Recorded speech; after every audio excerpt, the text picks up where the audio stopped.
दर्शकों, गीता अध्याय 2 के श्लोक 53 में कहा है कि हे अर्जुन, भिन्न भिन्न प्रकार के भ्रमित करने वाले वचनों से हटकर जब तेरी बुद्धि एक तत्व ज्ञान पर स्थिर हो जाएगी, अर्थात गीता अध्याय 4 श्लोक 34 में वर्णित तत्वदर्शी संत से ज्ञान प्राप्ति के बाद तेरी बुद्धि एक तत्व ज्ञान पर स्थिर हो जाएगी, तब तो तू योग को प्राप्त होगा, अर्थात साधना यानी भक्ति को प्राप्त होगा, अर्थात तब तो तू योगी बनेगा।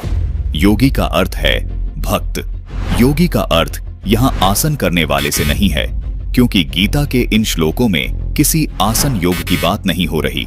गीता जी तत्व ज्ञान से परिपूर्ण शास्त्र है।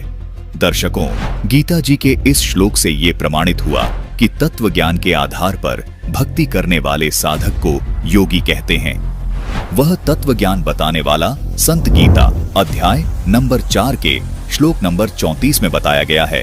उस एक तत्वदर्शी संत से तत्व ज्ञान प्राप्त साधक योगी अर्थात भगत कहलाता है। इन धर्म गुरुओं ने सबको केवल राधे राधे, हरे कृष्ण, ओम नमः शिवाय आदि नाम जपने के लिए दिए हुए हैं, जिनका कोई भी प्रमाण गीता जी व चारों वेदों में कहीं भी नहीं है, जिस कारण से यह शास्त्र विधि को त्याग कर मनमाना आचरण हुआ और इसलिए ऐसी साधनाओं को गीता अध्याय 16 श्लोक 23 में व्यर्थ बताया है। मैं आपको एक एग्जांपल से समझाता। अगर हम कहीं मार्केट जाते हैं, हाँ जी। वहाँ से एक इलेक्ट्रॉनिक टॉय लेते हैं, उसके साथ एक मैनुअल मिलती है। उस मैनुअल में लिखा है कि इस टॉय को कैसे यूज करना है, राइट, लिखा होता है। वैसे भगवद गीता हमारे जीवन की मैनुअल है। दर्शकों, इस बच्चे भागवत का कहना है कि जैसे हम मार्केट से कोई इलेक्ट्रॉनिक खिलौना लाते हैं, उसके साथ एक मैनुअल भी दिया जाता है। उस खिलौने को प्रयोग करने की सारी विधि उस मैनुअल में लिखी होती है। उस मैनुअल के अनुसार उस खिलौने को प्रयोग करना होता है, तभी वो खिलौना सही काम करता है।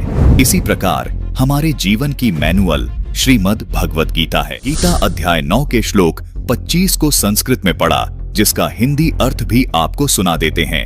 अर्थ है कि देवताओं को पूजने वाले देवताओं को प्राप्त होते हैं, पितरों को पूजने वाले पितरों को प्राप्त होते हैं, भूतों को पूजने वाले भूतों को प्राप्त होते हैं, और इसी तरह मतानुसार अर्थात शास्त्रानुकूल पूजन करने वाले मेरे भक्त मुझे प्राप्त होते हैं। गीता जी अध्याय 8 श्लोक 13 में बताए गए ओम मंत्र को तथा गीता जी अध्याय 17 के श्लोक 23 में बताए गए ओम तत् सत मंत्रों का ज्ञान नहीं रखते। इसके विपरीत इन धर्म गुरुओं द्वारा दिए गए मनमाने मंत्रों का जाप, जो इस आध्यात्मिक मैनुअल गीता जी में कहीं नहीं लिखे, उन मंत्रों का जाप कर रहे हैं। आपको दिखाते हैं कि श्रीमद् भगवद गीता जी में पर्टिकुलर नाम जाप करने को कह रखा है। प्रमाण के लिए देखिए गीता अध्याय 8 श्लोक 13, जिसमें लिखा है कि मुझ ब्रह्म का केवल एक ओम मंत्र है। साथ ही इसका प्रमाण गीता अध्याय 17 श्लोक 23 में भी देखने को मिलता है, जिसमें यह स्पष्ट लिखा हुआ है कि ओम तत् सत ऐसे 3 प्रकार का सच्चिदानंद घन ब्रह्म का नाम कहाँ है। अर्थात इस श्लोक में ओम नाम का जाप क्षर पुरुष का जाप है, तत् अक्षर पुरुष तथा सत परम अक्षर पुरुष का जाप कहाँ है। दर्शकों, गीता अध्याय 8 श्लोक 13 में भी यही प्रमाण है। इससे यह भी स्पष्ट हो जाता है कि श्रीमद् भगवद गीता और वेदों का ज्ञान एक ही है। इसको आज संत रामपाल जी महाराज ने अपनी तत्व ज्ञान से सुलझा दिया है।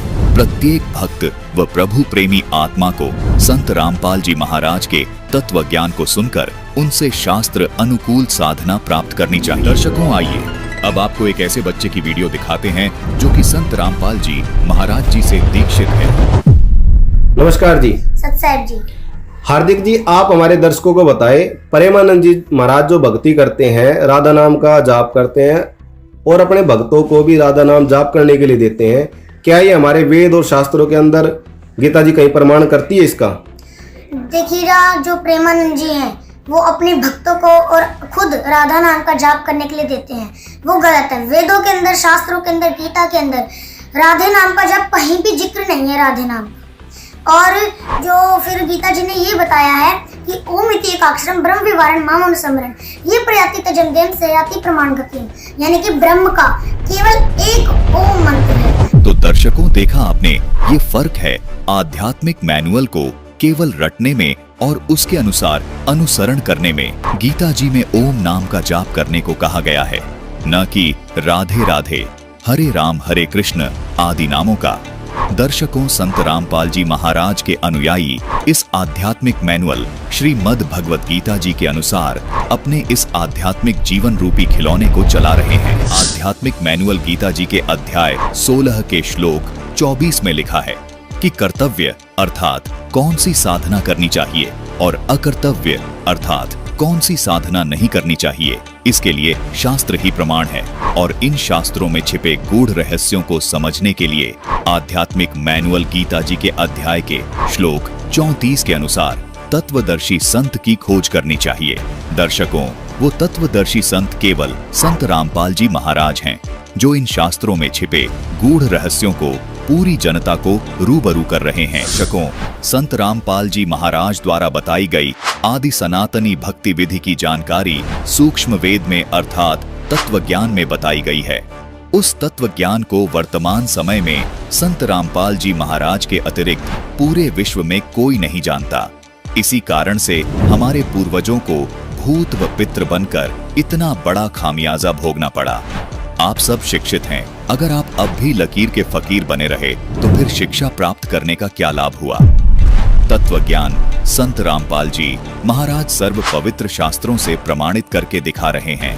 आप सभी को उस तत्व ज्ञान को गहराई से समझकर व संत रामपाल जी महाराज से नाम दीक्षा लेकर अपना तथा अपने पूर्वजों का जो भूत व पितृ योनि में कष्ट उठा रहे हैं, उन सब का उद्धार करा लेना चाहिए। संत रामपाल जी महाराज द्वारा बताई गई तत्व ज्ञान के आधार पर आदि सनातनी भक्ति करें तथा अपना व अपने परिवार का मोक्ष करवाएं। पूर्ण परमात्मा परम अक्षर ब्रह्म समय समय पर पृथ्वी पर सह शरीर प्रकट होकर उस सूक्ष्म वेद के ज्ञान को प्रकट करते हैं। इस बात का प्रमाण गीता अध्याय 4 श्लोक 32 में भी मिलता है, जिसमें कहा है कि जो ज्ञान सच्चिदानंद घन ब्रह्म अपने मुख कमल से वाणी द्वारा बोलकर सुनाता है, उन वाणी में वो सूक्ष्म वेद वाला ज्ञान विस्तार से बताया गया है, जिसे ज्योति निरंजन काल ब्रह्म ने मिटा दिया था, जिसको समझकर साधक सभी कर्मों से मुक्त हो जाता है और पूर्ण मोक्ष प्राप्त करता है। इसलिए गीता अध्याय 4 के श्लोक 34 में कहा है कि उस तत्व ज्ञान को तू तत्वदर्शी ज्ञानी से अर्थात तत्वदर्शी संत के पास जाकर समझ। उनको भली भांति दंडवत प्रणाम करने से, उनकी सेवा करने से और कपट छोड़कर सरलता पूर्वक प्रश्न करने से वे परमात्मा तत्व को भली भांति जानने वाले ज्ञानी महात्मा यानी तत्वदर्शी संत तुझे उस तत्व ज्ञान का उपदेश करेंगे, अर्थात तुझे वो तत्व ज्ञान बताएंगे जिससे मैं अर्थात गीता ज्ञानदाता भी अनभिज्ञ है। दर्शकों, यहाँ ये स्पष्ट करना भी अनिवार्य हो जाता है कि तत्व ज्ञान के अभाव से गीता के अनुवादकर्ताओं ने अर्थों का अनर्थ कर रखा है। जैसे गीता अध्याय 4 श्लोक 32 में ब्रह्मण शब्द है, जिसके अर्थ का अनर्थ करके अनुवादकर्ताओं ने वेद की वाणी कर दिया, जबकि इसका सही अर्थ सच्चिदानंद घन ब्रह्म है। प्रमाण के लिए आपको गीता अध्याय 17 श्लोक 23 दिखाते हैं, जिसमें ब्रह्मण शब्द का अर्थ सच्चिदानंद घन ब्रह्म किया गया है, जो बिल्कुल ठीक है, जबकि इस श्लोक में ब्रह्मण शब्द का अर्थ वेद की वाणी कर दिया। यदि इस प्रकार यहाँ भी ब्रह्मण शब्द का अर्थ सच्चिदानंद घन ब्रह्म किया जाता तो इस श्लोक का यथार्थ भाव श्रद्धालुओं को आसानी से समझ आ जाता। गीता अध्याय 7 के श्लोक 18 में वर्णित इस अनुत्माम शब्द का अर्थ घटिया करने की बजाय अति उत्तम कर दिया, जो कि बिल्कुल अनर्थ है। इसी प्रकार गीता अध्याय 18 श्लोक 66 में वर्णित इस व्रज शब्द का अर्थ जाना करना था, लेकिन इन्होंने आना अर्थ कर दिया, जो कि बिल्कुल अनर्थ है। जबकि प्रमाण के लिए संस्कृत हिंदी शब्द कोश में भी स्पष्ट है कि व्रज का अर्थ जाना होता है, व्रज शब्द का अर्थ गलत अनुवाद किया है। दर्शकों, ऐसे अनेकों अर्थों के अनर्थ करके इन अनुवादकर्ताओं ने स्वयं ही ये साबित कर दिया कि ये तत्वदर्शी संत नहीं है।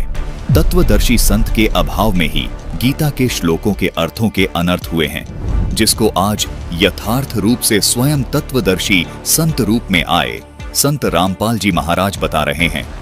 दर्शकों, कलयुग में सन 1398 ईस्वी से 1518 ईस्वी के दौरान स्वयं सच्चिदानंद घन ब्रह्म कबीर परमेश्वर जी ने धर्मदास जी को सूक्ष्म वेद वाला ज्ञान अपनी वाणियों के द्वारा बोलकर पुनः लिपिबद्ध करवाया था। लेकिन कुछ समय बाद कुछ नकली कबीर पंथियों ने काल ब्रह्म से प्रेरित होकर उस सूक्ष्म वेद में फेरबदल कर दी।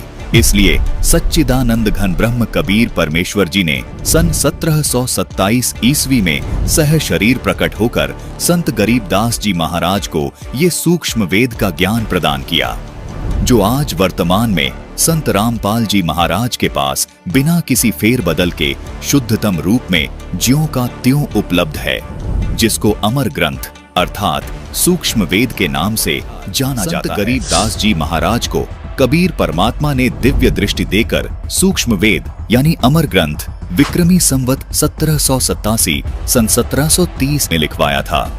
कबीर परमात्मा ने स्वयं इस दिव्य ज्ञान को कबीर सागर में लिपिबद्ध करवाया, क्योंकि सूक्ष्म वेद में लिखी सब बातें इसलिए भी प्रमाणित हैं क्योंकि यह सब प्रमाणित ग्रंथों से मेल खाती है। दर्शकों, इस अमर ग्रंथ अर्थात सूक्ष्म वेद को बिना किसी फेरबदल के शुद्धतम रूप में होने के पीछे एक बहुत ही रोचक कथा है।